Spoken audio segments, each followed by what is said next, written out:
I'm scared, like we all are, that sooner or later it's going to bite me and then I'm going to end up with cancer. Last summer, that veteran Hanford worker was on the job at one of the site's most dangerous projects ever. Demolition of the plutonium finishing plant, or PFP, lethally radioactive buildings where, for decades, the Hanford workforce produced plutonium for nuclear bombs. It was complete chaos. It was a mess. The project chaos began last June. Radioactive particles escaped and spread outside the demolition zone. Hundreds of workers were eventually tested, and 31 got bad news. They were contaminated internally with plutonium, which emits the worst kind of radiation once inside your body. Plutonium will go to the bones and sit there for a long, long time. Dr. Erica Liebelt is a toxicologist and director of the Washington State Poison Center. Your risks are lung cancer, liver cancer, and bone cancer. That's where plutonium heads in the body. Yes, yes. I was angry. When you get off inside your body, you carry that with you for the rest of your life. It's a cancer causer. After that event in June, the government contractor in charge of the demolition, CH2M Hill, promised to do better. But 6 months later, in December, they botched it again. More plutonium escaped. Instead of getting to the bottom of it right away, CH2M Hill waited several days to halt the job. Radioactive particles ended up on all kinds of items: workers' boots, office trailers, jersey barriers, tumbleweeds, and this employee exit right next to a public highway. The response was awful. Tom Carpenter is executive director of the advocacy group Hanford Challenge. To me, that's unforgivable. That's inexcusable. That should never have happened, and this contractor ought to be on the hot seat. The plutonium spread also made it onto cars. King 5 investigators have found 36 cars total. 7 were driven off the site with contamination into town and to employee homes. One of those cars belongs to the worker who was contaminated 6 months earlier. We got in our car and we went home to our families. We hugged our wives, our children, our grandchildren, and did our daily routine, and we don't know what we took anywhere.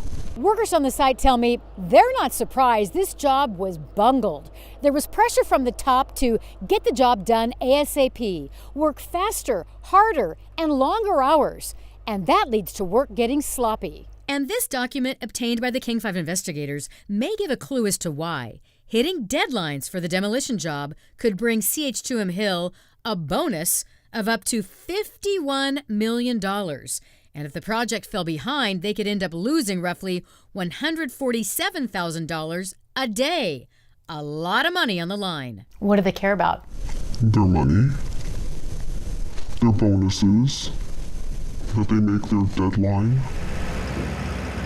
That's the only thing that matters to them. Once you have contamination that gets on private parties' cars and then gets driven off the Hanford site, it's a big concern for us. Alex Smith is the state's top boss overseeing Hanford. After the December incident, the Department of Ecology sent this letter to federal officials saying, "Time's up," ordering all work at PFP to stop. They legally declared there was a creation of danger to people and the environment. We've never done it before, so this is a first for us. But in the history of Hanford? To our knowledge.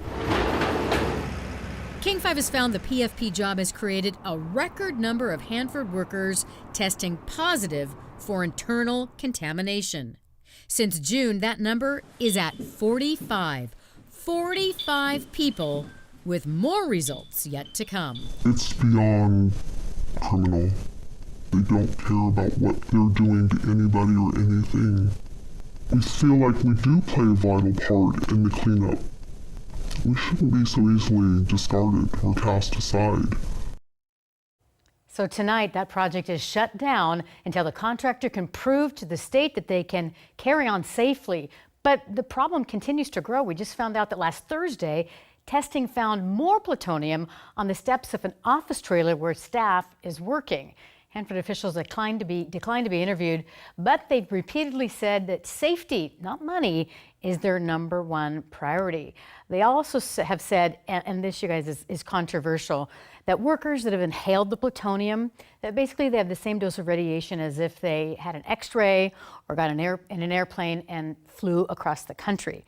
But I can tell you that every single expert we've talked to and every veteran worker does not buy that. They said, no, this kind of situation is different because it's in our body and is going to stay there, as opposed to like when you have an X-ray, it blows right through you. Well, yeah, they don't have a track record that you would just take at their word at this point. You're right. You're right on that one.